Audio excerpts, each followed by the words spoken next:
Good morning students. ये video मैं BTech के स्टूडेंट्स के लिए बना रहा हूँ। बच्चों ने भी 12th क्लियर किया है, अब वो लोग बीटेक का प्लान कर रहे हैं।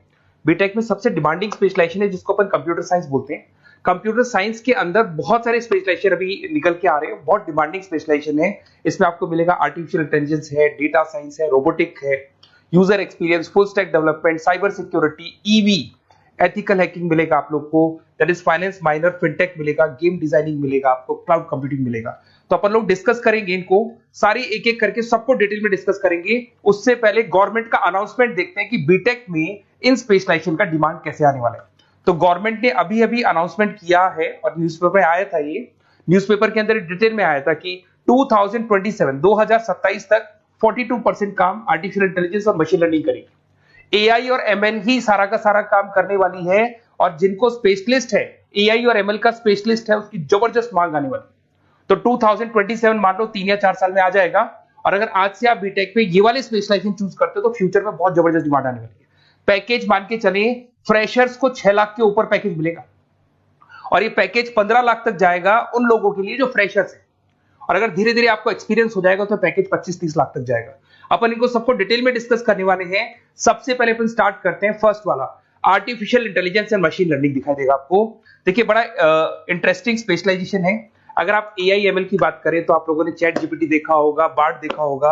आजकल करीब करीब बच्चा भी चैट जीपीटी को यूज कर रहा है। अगर मैं आर्टिफिशियल इंटेलिजेंस की बात करूं तो मतलब सारा का सारा जो काम है वो मशीन्स करेंगे। अगर आप छोटा सा एग्जांपल है, ऑटोमोबाइल की बात करते हैं तो ऑटोमोबाइल में आप टेस्ला का एग्जांपल ले सकते हो। टेस्ला कंपनी की जो कार है वो सेल्फ ड्रिवन है। तो मशीन को आपने पूरी टेक्नोलॉजी को समझा दिया, अब मशीन उस काम को करेगी। उसको क्या बोलेंगे? आर्टिफिशियल इंटेलिजेंस बोलेंगे। बहुत सारी कंपनीज हैं इसमें, हेल्थ केयर में, फाइनेंस में, ऑटोमोबाइल में, रिटेल में, टेक्नोलॉजी में, हर जगह पे जॉब की रिक्वायरमेंट है। हर कंपनी को जॉब का रिक्वायरमेंट है। अगर आप हेल्थ केयर की बात करेंगे तो हेल्थ केयर कंपनीज को रिक्वायरमेंट है, फाइनेंस में पेपाल हो गया उसको रिक्वायरमेंट है, ऑटोमोबाइल में टेस्ला हो गई, बड़ी बड़ी कंपनीज हैं जो अपनी सारी की सारी गाड़ियों को ऑटोमेटिक करने के मूड में, तो वहां पे रिक्वायरमेंट होगा। रिटेल कंपनीज में अमेजन में, वॉलमार्ट में रिक्वायरमेंट है, और भी बहुत सारी कंपनीज हैं, आपका फेसबुक है, नेटफ्लिक्स है, सब जगह पे एआई का रिक्वायरमेंट तो आने ही वाला है। तो आप ये मान के चले जबरदस्त डिमांडिंग कोर्स है। अगर आपका प्लान करते हैं तो बहुत अच्छे पैकेजेस लगने वाले हैं आपके। सेकंड कोर्स अगर अपन देखें तो आपको दिखाई देगा, ये तो एआई एमएल की बात हो गई। सेकंड कोर्स की अपन बात करते हैं, that is BSc in data science. बहुत इंटरेस्टिंग कोर्स है, और साथ ही साथ यहां पर पैकेजेस बहुत अच्छे लगते हैं, और आप जो जॉब करेंगे टॉप मैनेजमेंट वाली जॉब करेंगे। अब स्टूडेंट्स कहते हैं सर टॉप मैनेजमेंट का मतलब क्या हुआ? अरे डेटा साइंस के अंदर एक कंपनी का पुराना डेटा लेंगे आप, उसका पूरा एनालिसिस करेंगे, एनालिसिस करके आप टॉप मैनेजमेंट को बताएंगे कि आपके प्रॉस क्या है, कॉन्स क्या है, पॉजिटिव और नेगेटिव पार्ट क्या है, क्या चीजें अपने को और करनी चाहिए जिससे कि अपनी सेल, अपना प्रॉफिट क्या हो जाएगा, इंक्रीज हो जाएगा। तो कहीं ना कहीं टॉप मैनेजमेंट का जो पूरा डायरेक्शन है वो डेटा साइंटिस्ट देते हैं। तो डेटा साइंटिस्ट कहीं ना कहीं एक कंपनी का एसेट बन जाता है, क्योंकि वो टॉप मैनेजमेंट के साथ मिलकर काम करते हैं। तो डेटा साइंस की जबरदस्त रिक्वायरमेंट है, क्योंकि पूरा का पूरा बिजनेस का डायरेक्शन डेटा साइंटिस्ट चेंज कर देता है। और कहीं ना कहीं करोड़ों रुपए कमा के भी कौन देगा? कंपनी को डेटा साइंटिस्ट कमा के देगा। ऐसे बहुत सारी कंपनीज है, ई कॉमर्स, रिटेल कंपनी में जॉब लग सकती है, फाइनेंस में, हेल्थ केयर, टेक्नोलॉजी, सब जगह पे जॉब लग सकता है आप लोग का। वही ई कॉमर्स में वॉलमार्ट को, अमेजन को जरूरत पड़ेगी आपको। फाइनेंस कंपनी में जेपी मॉर्गन, आपने सुना होगा, गोल्ड स्टैक सुना होगा, वहां पे जॉब लग सकता है। ऐसे करके आपको टेक्नोलॉजी के अंदर आपका गूगल, नेटफ्लिक्स में जॉब लग सकता है। और ट्रांसपोर्टेशन कंपनी, यूपीएस, उबर वगैरह में आपका जॉब लग सकता है। पैकेजेस बहुत अच्छे मिलेंगे, हर जगह पे अच्छा खासा रिक्वायरमेंट है इनका सबका। फिर आते हैं अपन नेक्स्ट, आपको स्पेशलाइजेशन मिलेगा, बड़ा इंटरेस्टिंग स्पेशलाइजेशन मिलेगा आपको, that is RPA, that is robotic process automation. अगर आप देखें तो आजकल सारा का सारा जो काम है मशीन ही करती है। एक छोटा सा एग्जांपल लेता हूं, बैंक के अंदर आप एटीएम में जाते हैं तो एटीएम से आप पैसा निकाल भी सकते हैं, पैसा डिपॉजिट भी कर सकते हैं। तो एक मशीन काम कर रही है, एक रोबोट काम कर रहे हैं। तो कहीं ना कहीं हर जगह पे रोबोट्स की जरूरत पड़ने वाली है। और इवन अगर आपने दुबई का टेक शो देखा होगा तो वहां पर रोबोट सफाई कर रहे हैं। मशीन ऐसी बना दी गई है कि कहीं भी अगर आपको गंदगी दिखाई दे तो मशीन अपने आप सफाई कर देगी। तो सफाई कर्मचारियों की जरूरत नहीं पड़ने वाली। तो देखो, इसमें हेल्थ केयर, फाइनेंस के अंदर आपको रिक्वायरमेंट रहेगा। बैंकिंग फाइनेंस के अंदर आपका जेपी मॉर्गन, एचडीएफसी बैंक, कोई भी बैंक हो, हर बैंक को रिक्वायरमेंट रहेगा। एचडीएफसी बैंक, आपको अगर एटीएम डिजाइन करना है या कोई नई टेक्नोलॉजी डिजाइन करनी है तो बैंक की जरूरत तो पड़ेगी, बैंक वाले रखेंगे आपको। हेल्थ केयर के अंदर आपकी रिक्वायरमेंट होगी, मैन्युफैक्चरिंग कंपनीज में रिक्वायरमेंट होगी, रिटेल कंपनीज में रिक्वायरमेंट होगी, आईटी कंपनीज में रिक्वायरमेंट होगी। हर जगह पे आपकी रिक्वायरमेंट तो रहेगी ही रहेगी। फिर से आते हैं, नेक्स्ट स्पेशलाइजेशन आपको मिलने वाला है बड़ा इंटरेस्टिंग स्पेशलाइजेशन मिलेगा आपको, that is UX and UI, जिसको बोलते हैं यूजर एक्सपीरियंस। अगर मैं यूजर एक्सपीरियंस की बात करता हूं तो बेसिकली जब अपन वेबसाइट को डिजाइन करते हैं तो वेबसाइट का एक यूजर फ्रेंडली होता है। यूजर फ्रेंडली का मतलब अगर आप अमेजन, फ्लिपकार्ट, किसी उबर, ओला इनकी वेबसाइट पे जाते हो तो फटाफट आप बाई कर सकते हो, जो भी प्रोडक्ट ढूंढना है ढूंढ सकते हो। तो जो वेबसाइट है उसका कलर कॉम्बिनेशन क्या होगा, उसकी थीम क्या होगी, वो यूजर फ्रेंडली है कि नहीं है, ये सारी चीजें कौन करता है, यूजर एक्सपीरियंस करता है। तो वेबसाइट डिजाइनिंग का काम है इसमें, और कलर कॉम्बिनेशन, थीम, तो ये कहीं ना कहीं क्रिएटिविटी इसके अंदर होनी चाहिए। जिसमें क्रिएटिविटी है वो सॉफ्टवेयर बनाएगा, एप्स बनाएगा, वेबसाइट बनाएगा। ई कॉमर्स कंपनीज में इसका रिक्वायरमेंट रहेगा, फाइनेंस कंपनीज में रिक्वायरमेंट रहेगा, हेल्थ केयर, एजुकेशन कंपनीज में आपका Google, Apple, Facebook, Microsoft, IBM, ये कंपनीज को रिक्वायरमेंट रहेगा। तो बड़ा इंटरेस्टिंग स्पेशलाइजेशन है, और साथ के साथ में पीडीएफ डिस्क्रिप्शन में डालने वाला हूं, वहां और डिटेल में मिल जाएगा आपको। ऐसे एक मिलने वाला है book, BTech in full stack development. अगर मैं एफएसडी की बात करता हूं, फुल स्टैक डेवलपमेंट की बात करता हूं, तो कभी भी कोई भी वेबसाइट बनती है उसके दो पार्ट होते हैं, एक फ्रंट एंड वाला पार्ट होता है, एक बैक एंड वाला पार्ट होता है। अगर मैं फ्रंट एंड वाले पार्ट की बात करूं तो यूजर एक्सपीरियंस वाला पार्ट आएगा उसमें। अगर मैं बैक एंड की बात करता हूं, वेबसाइट पे आपको डेटा डालना है, कुछ अपलोड करना है, कुछ जो होता है ना एडमिन पार्ट होता है, तो एडमिन पार्ट के अंदर जो भी बैक एंड वाला पार्ट है वो सारा का सारा एफएसडी, फुल स्टैक डेवलपमेंट, उसको हैंडल करता है। हर जगह पे इसका रिक्वायरमेंट रहेगा। E commerce, banking, finance, health care, startups, वही सारी कंपनीज है, Google, Amazon, Facebook, Microsoft, startup. तो कहने का मतलब है ये कंपनीज तो है ही है, ये तो बड़ी कंपनीज है, इसकी रिक्वायरमेंट तो रहेगी। पर अगर देखा जाए तो एक छोटे से छोटा बिजनेसमैन भी वेबसाइट बनवाते हैं। तो हर जगह पे फ्रंट एंड का, बैक एंड का रिक्वायरमेंट रहेगा। फ्रंट एंड वाला पार्ट यूएक्स हैंडल करता है, बैक एंड वाला पार्ट एफएसडी हैंडल करता है। तो ये भी अच्छा स्पेशलाइजेशन है, इसके अंदर भी बच्चे एक्सेल करते हैं और बहुत अच्छा अर्निंग करते हैं। ये मैं पीडीएफ डिस्क्रिप्शन में डालूंगा तो वहां से आपको मिल जाएगा। फिर मिलेगा आपको BTech in cyber security and forensic, बहुत इंटरेस्टिंग है। अगर मैं साइबर सिक्योरिटी की बात करूं तो आज का जो डिमांडिंग कोर्स है ये है। क्यों? उसका रीजन है, अगर आप देखें तो जैसे जैसे आपका डेटा ऑनलाइन जाता जा रहा है, आपके सारे ट्रांजेक्शन्स ऑनलाइन हो रहे हैं, बैंक के सारे ट्रांजेक्शन्स ऑनलाइन कर रहे हो, इवन आपका फेसबुक, इंस्टा पे आप डेटा डालते हो, मतलब फोटोज वगैरह डालते हो। अगर फेसबुक, इंस्टा हैक हो गया या बैंक अकाउंट हैक हो गया तो सोचो आपका सारा पैसा गायब हो जाएगा। तो कहने का मतलब है साइबर सिक्योरिटी का डिमांड तो बहुत जबरदस्त आने वाला है, क्योंकि जैसे जैसे चीजें ऑनलाइन होती जा रही है सिक्योरिटी सिस्टम्स तो उसमें लगानी पड़ेगी। उसके अलावा फॉरेंसिक है, बड़ा इंटरेस्टिंग है। फॉरेंसिक आपने सुना होगा, गवर्नमेंट जॉब्स लग सकती है, सीबीआई में जॉब लग सकती है फॉरेंसिक के अंदर। आपने देखा होगा कि वो लोग डीएनए टेस्ट कर रहे हैं, फॉरेंसिक के अंदर आता है सारी चीजें। उसके अलावा वो आपका फेस टेस्ट कर रहे हैं, रेटिना टेस्ट कर रहे हैं, थंब टेस्ट कर रहे हैं, ठीक है। तो ये सारी चीजें जो होता है ना, कई बार कोई क्राइम हो गया, क्राइम स्पॉट पे जाके आप चीजें देख रहे हो तो फॉरेंसिक में आता है। तो इसमें सब जगह पे फाइनेंस, गवर्नमेंट एजेंसीज, डिफेंस में लग सकते हो आप, हेल्थ केयर हो गया, टेक्नोलॉजी हो गया, यहाँ पे तो गवर्नमेंट एजेंसीज को जरूरत है, दिख रहा है, एफबीआई, एनआईए, यहाँ पे आपकी रिक्वायरमेंट हो सकती है। टेक कंपनीज में आपका जैसे गूगल, माइक्रोसॉफ्ट में रिक्वायरमेंट होगा।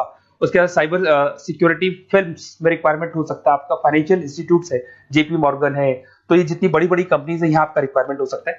तो ये अच्छा जॉब है, डिपेंड करता है कि आपका इंटरेस्ट किधर है। अगर आपका इंटरेस्ट थोड़ा सा साइबर क्राइम के अंदर है तो शायद आपको उसमें अच्छा एक्सेल मिल सकता है। सबसे इंपॉर्टेंट स्पेशलाइजेशन जो अभी डिमांडिंग आने वाला है, that is electronic vehicles, that is electronic engineering में ईवी का डिमांड बहुत ज्यादा आने वाला है। इवन अगर अपन देखें, transport minister Nitin Gadkari sir ने भी बोल दिया है कि अब क्या होने वाला है, जितनी भी कंपनीज है, चाहे वो मारुति हो, चाहे वो होंडई हो या टाटा हो, सबको साफ साफ क्लियर बोल दिया, आप अपने सारे व्हीकल्स को धीरे धीरे डीजल और पेट्रोल से किसमें कन्वर्ट कर रहे हो, ईवी में। और करीब करीब सब आ भी गए हैं मार्केट के अंदर।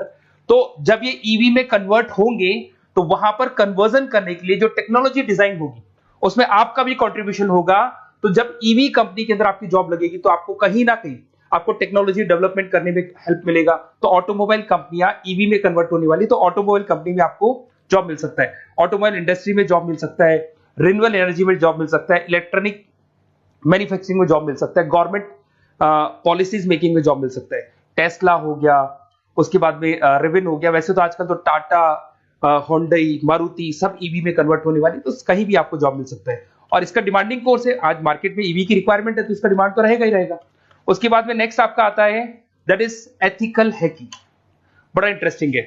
इसमें दिखाई देगा protecting the information system and network. तो एथिकल हैकिंग की बात करें ना, तो आप अपने नेटवर्क को प्रोटेक्ट करते हैं, कोई कहीं गोलमाल नहीं हो जाए, कोई चीटिंग नहीं हो जाए। एथिकल हैकर बन सकते हैं, सिक्योरिटी एनालिस्ट बन सकते हैं, उसके बाद में साइबर सिक्योरिटी कंसल्टेंट बन सकते हैं, इंफॉर्मेशन सिक्योरिटी मैनेजर बन सकते हैं, तो फॉरेंसिक कंप्यूटर एनालिस्ट बन सकते हैं। तो बहुत सारे ऑप्शंस अवेलेबल है और हर कंपनी को रिक्वायरमेंट है, चाहे विप्रो है, इन्फोसिस है, टीसीएस है, एचसीएल है, रिलायंस इंडस्ट्री है। तो हर कंपनी को जहां भी लग रहा है कि कहीं एथिकल हैकिंग की रिक्वायरमेंट है तो ये कंपनीज को आपका रिक्वायरमेंट रहेगा ही रहेगा। उसके बाद में बड़ा इंटरेस्टिंग है भैया, that is finance minor in fintech. अब ये फाइनेंस माइनर इन फिनटेक का मतलब क्या है इसको समझना। देखिए फिनटेक का मतलब है कहीं ना कहीं आप टेक्नोलॉजी के साथ अटैच हो रहे हैं, और अगर आप बीटेक का प्लान कर रहे हैं तो टेक्नोलॉजी तो होगी, उसके साथ फाइनेंस को अटैच किया जा रहा है। अब ये है क्या, अगर मान लो कोई सॉफ्टवेयर बना रहे हो बैंक के लिए, तो उसमें कहीं ना कहीं फाइनेंस डिपार्टमेंट की हेल्प किसको लेनी पड़ेगी, बीटेक वाले को लेनी पड़ेगी। बीटेक को सॉफ्टवेयर बनाना आता है, बीटेक को कोडिंग बनानी आती है, बट बीटेक को फाइनेंस नहीं पता, डेबिट क्या होता है, क्रेडिट क्या होता है, पैसा आएगा कहां से, जाएगा कहां से, वो उसको नहीं पता। तो वो फाइनेंस वाले के साथ मिलकर उस पर्टिकुलर सॉफ्टवेयर को डिजाइन करेगा। बट अगर आपने बीटेक माइनर, मतलब बीटेक में फाइनेंस माइनर और फिनटेक को अगर एक साथ मर्ज कर दिया, तो अब आपको कहीं ना कहीं उस अकाउंट्स डिपार्टमेंट की या फाइनेंस डिपार्टमेंट की कोई जरूरत नहीं है। फाइनेंस की नॉलेज आपको है, सॉफ्टवेयर की नॉलेज आपको है, और दोनों को आप क्या कर सकते हैं, मर्ज कर सकते हैं। इसमें fintech developer, blockchain developer, social data scientist बन सकते हैं, आपको प्रोडक्ट मैनेजर बन सकते हैं। तो बहुत सारे ऑप्शंस आपको यहाँ पे मिल जाएंगे, रिस्क मैनेजमेंट स्पेशलिस्ट मिल जाएगा, ये सारे ऑप्शंस आपको यहाँ मिल जाएंगे। उसके बाद में एक और स्पेशलाइजेशन आता है, कंपनीज यहाँ पे देखो पेटीएम, फोन पे, भारत पे। अरे भैया जब वो ऑनलाइन पेमेंट्स होंगे तो वहां अकाउंट्स डिपार्टमेंट का और आईटी डिपार्टमेंट की जरूरत पड़ेगी, दोनों मिलाकर एक ही आदमी काम कर रहा है, तो उसकी मार्केट में डिमांड रहेगी रहेगी। सारी बैंक्स, सारी की सारी ऑनलाइन कंपनी जो पेटीएम, जो ऑनलाइन पेमेंट करती है, उसमें रिक्वायरमेंट रहेगा आपका Bharat Pe, Razorpay, HDFC bank, ICICI bank, Wipro, हर कंपनी में आपकी रिक्वायरमेंट रहने वाली है। उसके बाद में बड़ा इंटरेस्टिंग है, that is game designing animation. जो स्टूडेंट्स जो क्रिएटिविटी में रखते हैं, उनका दिमाग चलता है, क्रिएटिव माइंड है, वो गेम डिजाइन करना चाहते हैं, वो थीम डिजाइन करना चाहते हैं, वो कैरेक्टर डिजाइन करना चाहते हैं, वहां पर कुछ स्टूडेंट्स होते हैं जो गेम डिजाइनिंग में अपना करियर बनाना चाहते हैं। जबरदस्त रिक्वायरमेंट है, क्योंकि आज बच्चा बच्चा अगर आप देखें तो बहुत सारे गेम्स हैं जो बच्चे बच्चे खेलते रहते हैं। तो उन गेम डिजाइनिंग में आपको क्या क्या स्पेशलाइजेशन हो सकते हैं, आप game developer, game designer, animator, 3D modular, text artist बन सकते हैं, लेवल डिजाइनर बन सकते हैं। तो बहुत सारे ऑप्शंस हैं इसके अंदर, और बहुत सारी प्राइवेट कंपनीज मिलेंगी आपको, जैसे 99 गेम्स मिल जाएगा आपको, टाटा की कंपनी मिल जाएगी, इधर से बहुत सारी कंपनीज है जहां पे आपकी जॉब लग सकती है। तो ये सारा डिस्कशन मेरे को करना था आप लोगों से, साथ के साथ थोड़ा सा मैं बताता हूँ। बेसिकली मैं 2006 से पढ़ा रहा हूँ, 2006 से पढ़ा रहा हूँ। मेरे पास ऑनलाइन ऑफलाइन रिकॉर्डेड सारे बोर्ड के बच्चे आते हैं पढ़ने के लिए, तो उनसे मेरा डिस्कशन भी होता रहता है कि कौन सा कॉलेज कैसा है, कहां पर जॉब्स अच्छी लग रही है, कहां पे प्लेसमेंट्स अच्छे हो रहे हैं। तो मैं एक एक चीज को डिस्कस करने के बाद में एक कंक्लूजन पहुंचा हूं कि बेस्ट कॉलेज कौन कौन से होंगे। तो आप जब डिस्कस करेंगे, फोन वोन करेंगे मेरे को, ये नंबर है मेरा, साथ के साथ डिस्क्रिप्शन में मैं लिंक भी डाल रहा हूँ, तो वहां पे आप फॉर्म भर दें, एक छोटा सा फॉर्म है वो भर दें, या व्हाट्सएप के ऊपर मेरे को डिटेल शेयर कर दें, या फिर आपके पास टाइम है तो आप इस नंबर पे कॉल भी कर सकते हैं, या आप डिटेल शेयर करेंगे तो मेरी टीम या मैं कॉल करूंगा आप लोग को, और अपन यहाँ पे बेस्ट कॉलेज ढूंढेंगे, जो बेस्ट से बेस्ट कॉलेज होगा, और जो स्पेशलाइजेशन आपको रिक्वायरमेंट होगी उसके अकॉर्डिंग जो भी बेस्ट कॉलेज होगा वो मैं आपको प्रोवाइड करूंगा। कहीं भी कोई डाउट हो, ये मेरा नंबर है, इस पे कॉल कर सकते हैं। साथ के साथ बस इतना सा लिख के भेज देना कि I want to do BTech, कहां से बिलोंग करते हैं, कहां से आपको बीटेक करना है, और आपका फोन नंबर, ये 4-5 चीजें लिख के भेज दो मेरे को, या फिर नीचे डिस्क्रिप्शन में जाएंगे तो आप फॉर्म भर देना आप, और या फिर इस नंबर पे कॉल करके या व्हाट्सएप कर देना। Best of luck for your examinations, और कहीं भी आपको कैरियर में कोई डाउट हो, मेरा नंबर है, आप कभी भी मेरे को कॉल कर सकते हैं। Okay, best of luck.